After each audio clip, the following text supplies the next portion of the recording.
Now, on 105.9 FM and streaming worldwide on the WMAL app. O'Connor and Company.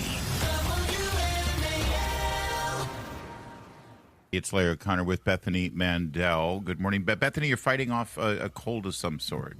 I am. I can hear it in your voice. I had accused Seth of having a man cold. I heard that, earlier in the week.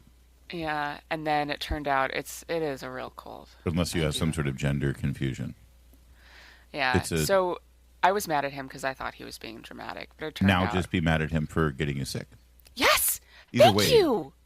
Coming up at 7:05, Ian Pryor, Senior Counsel for America First Legal, has his sights set on some, illegal policies by Fairfax County Public Schools. 7:35, Virginia Delegate Ren Williams on your brand new payroll tax, Virginia.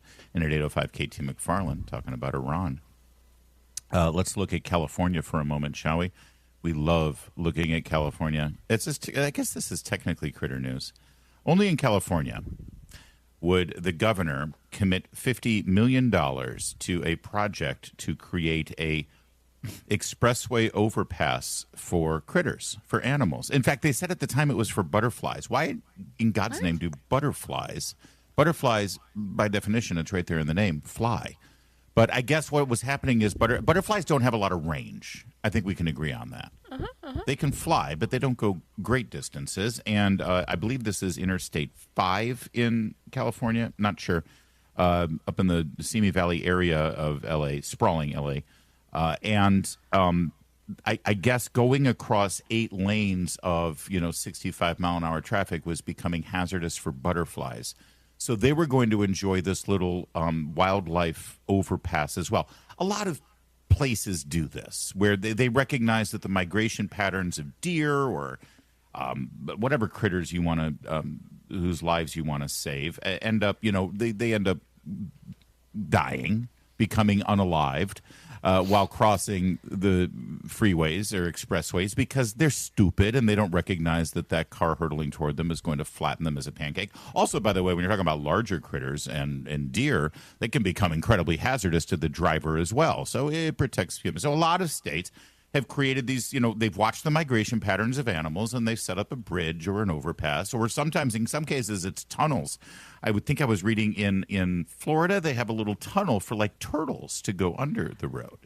Have other states spent over $100 million doing it? No. California has that distinction. Yeah. They're really good at that. This thing was opened 4 years ago. It was budgeted at $50 million and it's over twice as expensive and it still hasn't opened. They're calling it the Animal Bridge to Nowhere. Here was Gavin Newsom in 2022 at the groundbreaking. Take a listen to the arrogance. This cause will inspire young people and will inspire examples like this all across the rest of the country and around the rest of the world. California, eat your heart out. Washington, D.C., eat your heart out. Washington, and eat your heart out. Florida. Thank you all. Oh, Florida. Because back then he thought he was going to be running against Ron DeSantis or president or something. Remember he kept doing all those billboards in Florida and all those. So really he was opening it to sort of, show it to Florida because they don't know anything about managing wildlife there. They have to deal with freaking alligators in Florida, okay? And this became a viral story yesterday because an overhead drone video of the bridge is now available and it's making the rounds and it's still not done for you. And it's just a simple little overpass. I was in California a month ago, and I saw it. And my host was liberal and so sweet. And she was like, isn't this great? But they're not done yet. She left out the part that it's been 4 years and $100 million. $115 million. So far, it will cost more eventually.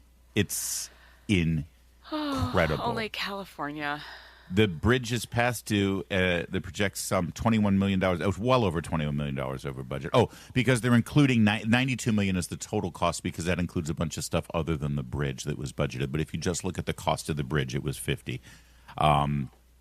What was supposed to be the world's largest wildlife crossing has become a jobs program for environmentalists with taxpayers on the hook for what WAWC leader Beth Pratt told us is an overpass for everything from monarch butterflies to mountain lions.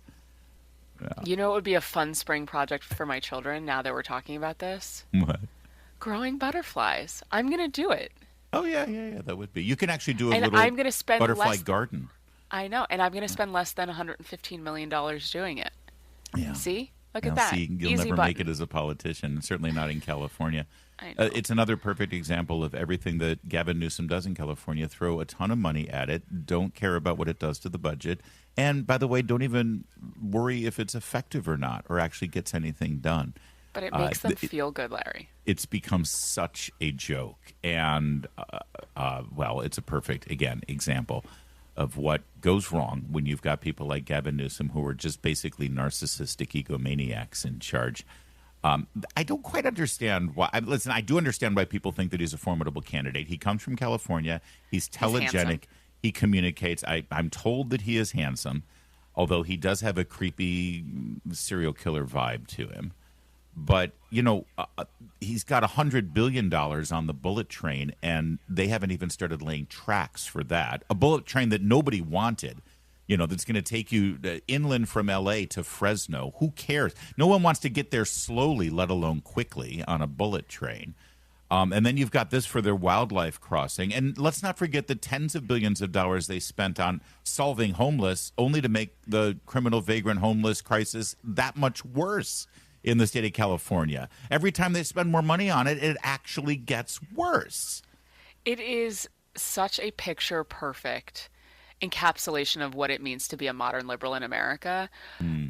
It's the GIF. I never can say it right. Yeah. But the person who he moves his hands in like a rainbow and it says "We tried." That's right. That's we it. Tried. That's it. We tried. We tried, and he gets all the applause for that. Here's the other thing about Gavin Newsom that is starting to get some attention. His wife. Am I allowed to call her the wife? Because in California, they don't refer to her as first lady. They call her first partner. Did you know that? No. Gavin Newsom. Oh, yes. Gavin Newsom made sure that everybody calls her first partner. She's a documentary filmmaker, and until now, her great claim to fame, other than being first partner of California, is that she used to work in Harvey Weinstein's office, had multiple sexual encounters with Harvey Weinstein, and then many years later claimed that it was sexual assault, sued Harvey Weinstein, and lost, by the way. The judge and jury didn't buy it. Okay? So how am I just learning all of these You didn't things? know any of this? Oh, no. Google the heck out of that.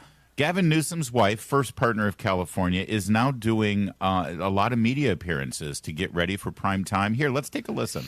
There's so much to learn from same-sex couples who have learned to communicate and who also are like, well, look, someone's got to do the care work in a same-sex male couple. Someone's got to do that. So I'm just going to do it. And this is and not be afraid or ashamed because it's part of being human. We're all on a spectrum, right? It's just how society kind of pushes us and pressures us into these limiting gender roles. But again, the folks on the far right, they're missing is just this. They're living in this silo, this evangelical conservative silo that ultimately it's just pulling us back as a country to a time and a place where we don't deserve to be, and we're not going to be because.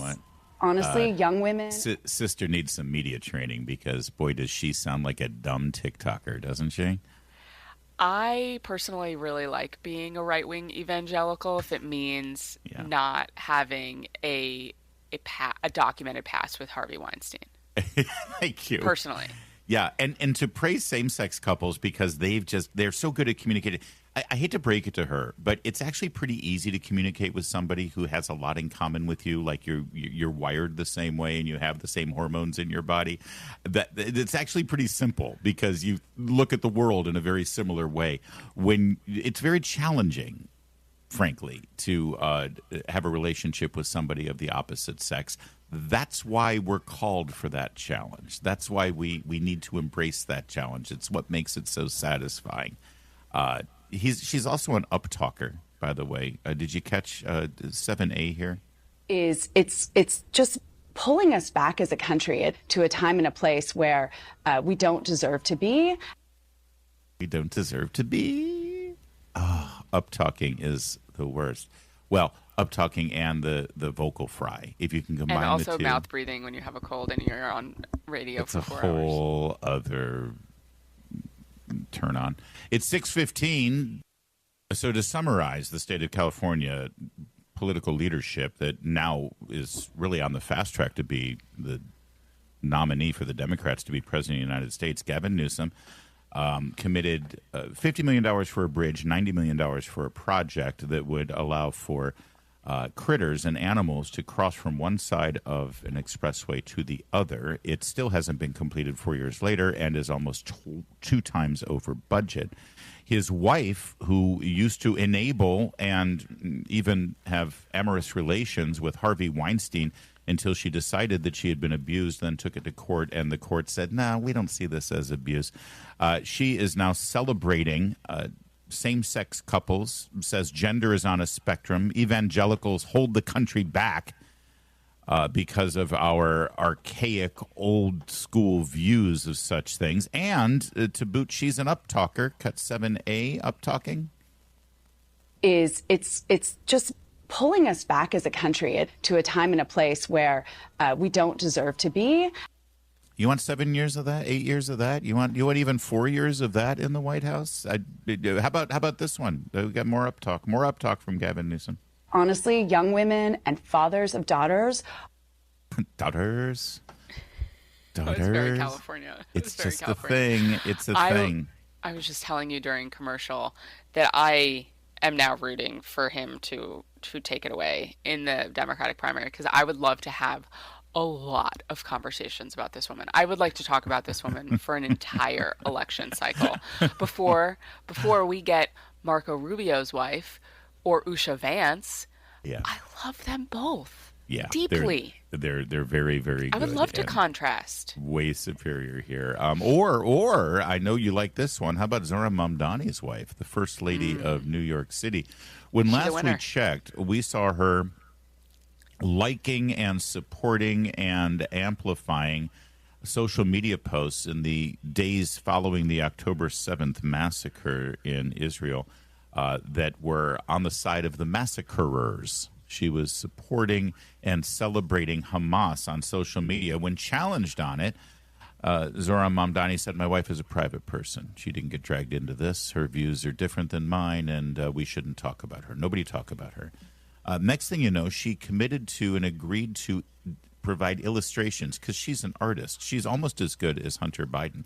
She provided illustrations for a book written by a woman who is called Jewish people, I believe cockroaches is the word that she used. Yeah. And when asked about it, Zohran Mamdani said, well, she had no idea this woman had these views. It's amazing how these like crazy little coincidences always sort of happen in the same direction.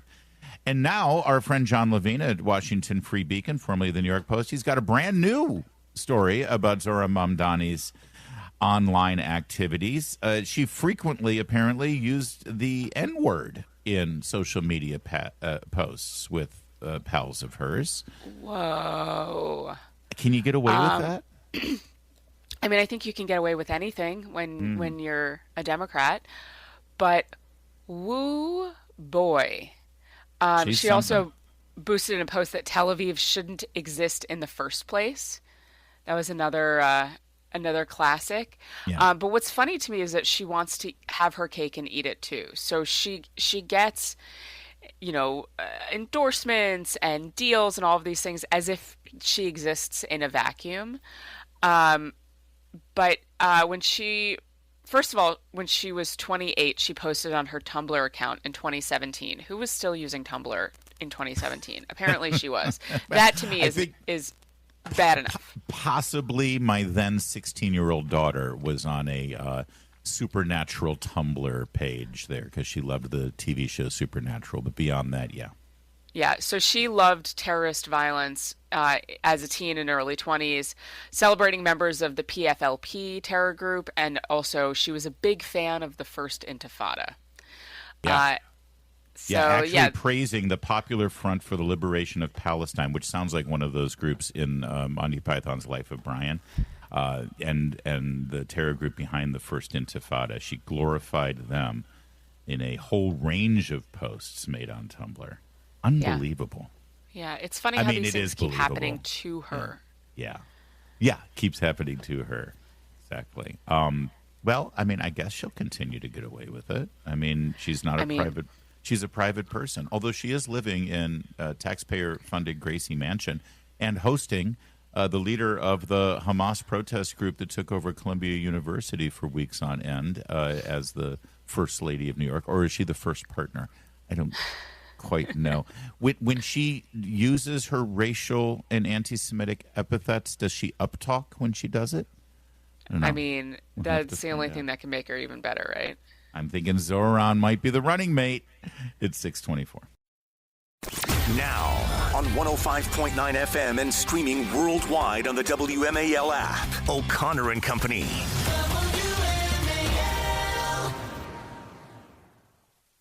It's now 6:37. It's O'Connor and Company. Thursday, the 19th day of March. It's the Feast of St. Joseph, by the way, for those who keep score. Thanks for tuning into O'Connor and Company. Coming up at 7:05, Ian Pryor, Senior Counsel for America First Legal, will join us. He's got some disturbing items about Fairfax County Public Schools that you might want to know about. At 7:35, Virginia Delegate Ren Williams talks about how Virginia is way more affordable now thanks to Democrats increasing your payroll tax. And then at 8:05, Katie McFarland, latest out of Iran. Larry O'Connor with Bethany Mandel, fighting a cold but still engaged in the Mom Wars, the name of her podcast and Substack. Make sure you subscribe and enjoy the Mom Wars with Bethany Mandel. Are you a general in the Mom Wars? Are you the commander-in-chief? How does this work exactly? I don't know. I guess I should have an answer to that. That's quippy. But I have a woman cold, so... which is a real cold as opposed to a man cold, which is what my husband had. Men get the sniffles and you think they're hypochondriacs. Maybe it's just your husband. It was a little too dramatic. I still woke up to come on this show. I appreciate that very much. You sound great. You would not have. Really. Thanks, Larry. Appreciate that. After I dragged myself out of bed. Nice to spend the morning with you.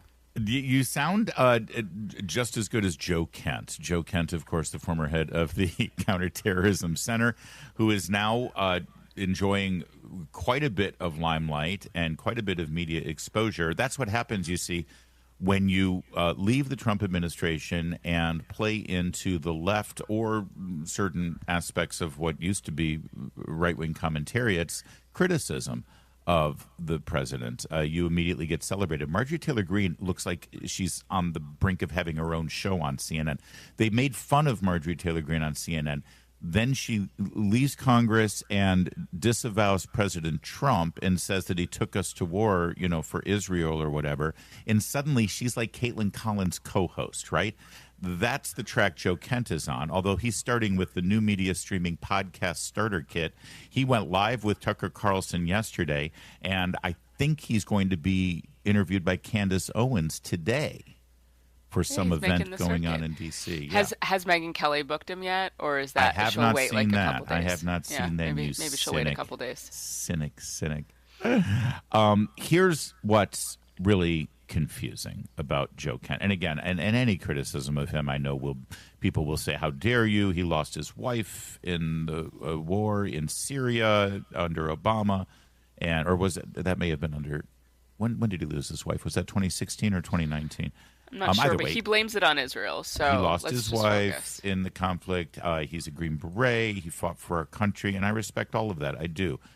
He's also put himself out there as a political commentator, and my role is to give my opinion on political commentators, certainly, and whether they're being inconsistent or not in their views. His letter of resignation basically said that Donald Trump was talked into and forced into the military conflict against Iran because of Israel, that he was forced to do it because of big Israeli money, and that Iran did not pose any sort of threat.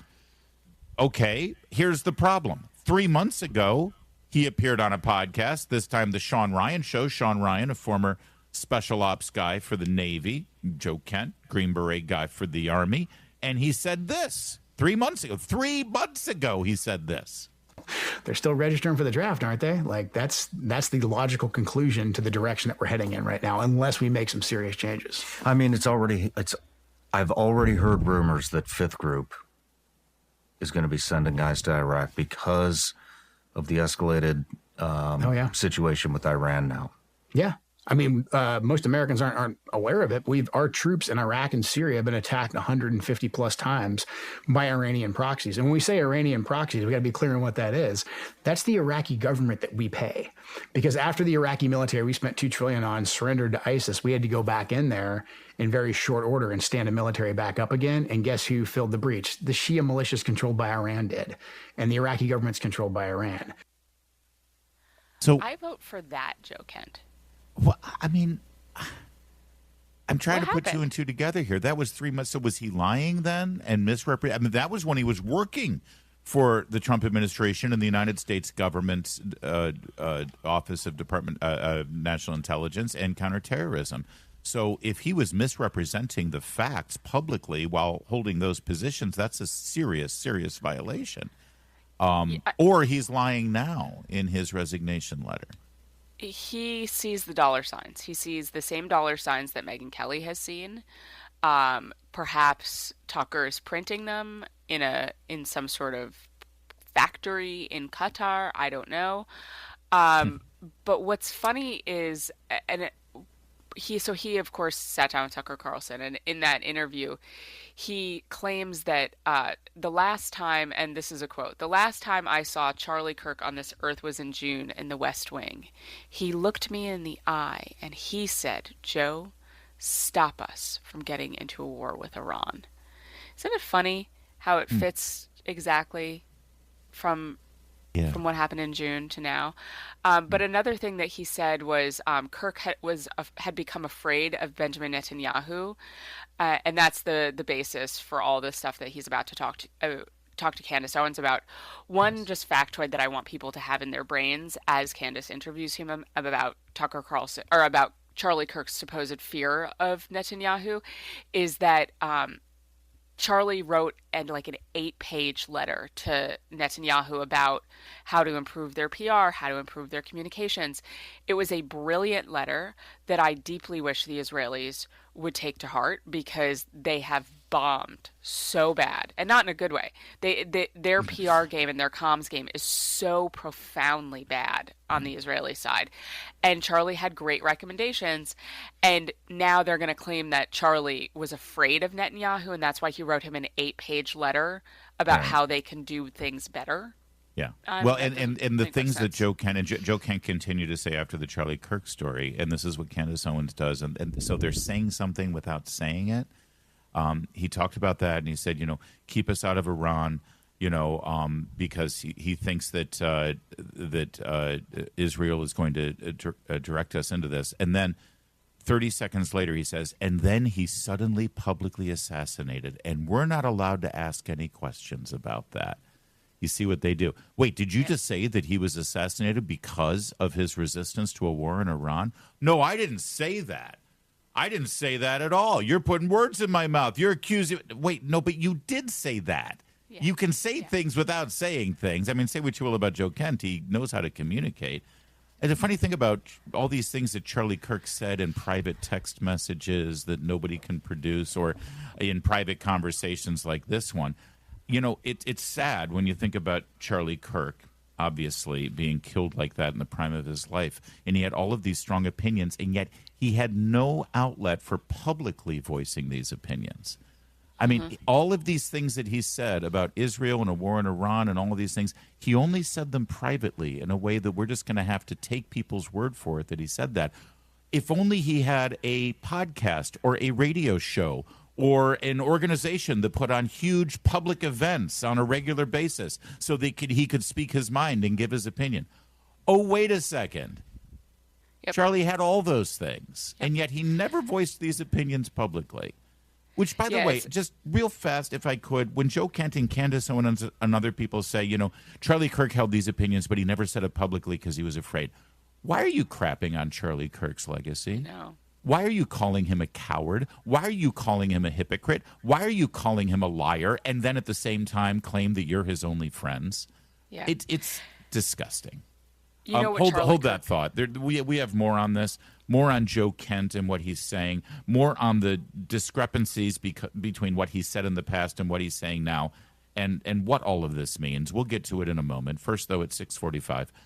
And then, Charlie Kirk is killed publicly, in a very horrific way, and we're not really even allowed to look into that at all. And Charlie Kirk was one of President Trump's closest advisors, and he also advocated heavily against a war with Iran. He was in the Oval Office in the lead up to the 12-day war.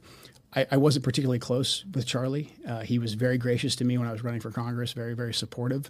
So we knew each other. And the last time I saw Charlie Kirk on this earth was in June in the West Wing, in the stairway. And I said hi to him, and he looked me in the eye, and he said very loudly, and it's a small, you've been in the West Wing, it's small, it's a tight space.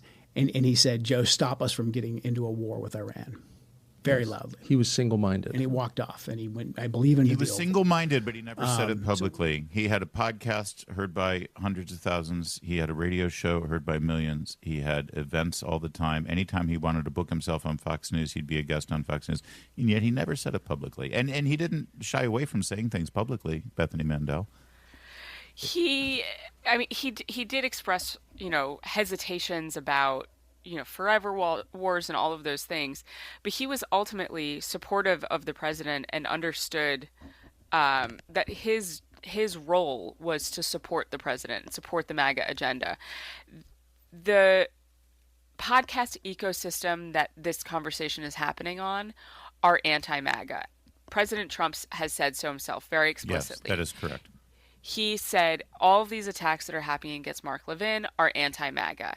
Yep. And he is correct, because all of these influencers are using their influence to subvert President Trump. And they are working. I mean, look at the guests that are on Megyn Kelly's show. She's having on Glenn Greenwald. She's retweeting Mehdi Hassan. They have traveled to the other side of the horseshoe, and they're fully on the left. They're fully echoing the complaints that the left are making against this war. Well, they're certainly giving aid and assistance to the left and to enemies of this country and this administration's policies.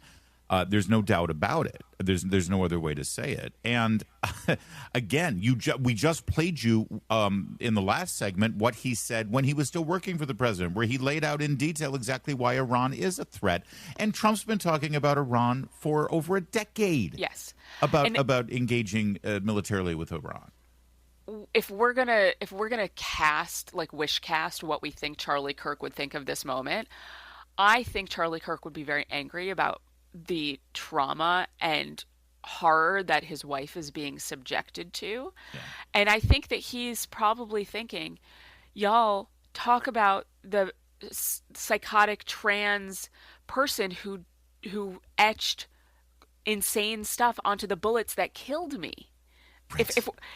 And why aren't we focusing on that? Exactly. And when Joe Kent says, well, nobody's asking questions or investigating Charlie Kirk's assassination. Okay, so now you're insulting Donald Trump's pick for the FBI. Yep. You're insulting Donald Trump's pick. And how far does it go? By the way, speaking of insulting, here is Donald Trump's pick for the CIA yesterday under oath, asked about Joe Kent. Here's what he had to say. Director Radcliffe. The head of the National Counterterrorism Center resigned, saying that Iran did not represent an imminent threat to the United States.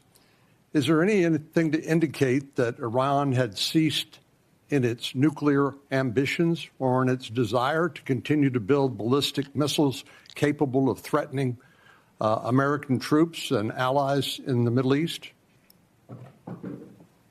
Senator, no. In fact, the intelligence reflects the contrary. So you disagree with Mr. Kent? I do. I would think any fair-minded assessment of the situation, even based on open sources, would reflect the danger the regime poses to the United States. You would think.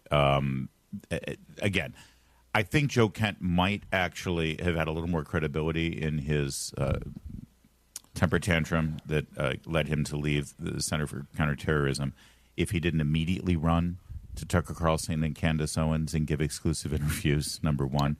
Number two, it's now been revealed that he is, in fact, under investigation for illegal leaks to the media.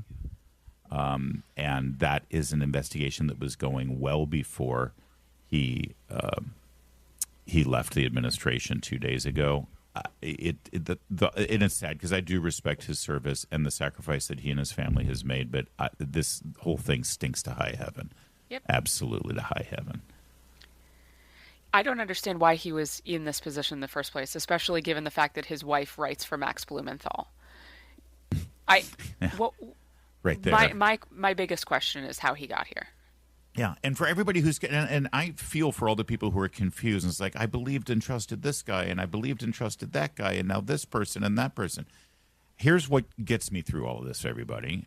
First of all, look at what people are saying now compared to what they were saying like literally 3 months ago, all right? And if they're not consistent, that's a red flag. But ultimately, you have to decide who you believe. And right now, you have a choice to believe President Trump and Secretary of State Marco Rubio and Secretary of War Pete Hegseth and the CIA director, John Ratcliffe, or you can believe this guy, Joe Kent, Tucker Carlson, and Candace Owens. Okay? That's where we are. And I'm not going to tell you who to believe. You decide who to believe. I think it's pretty obvious. 6:55.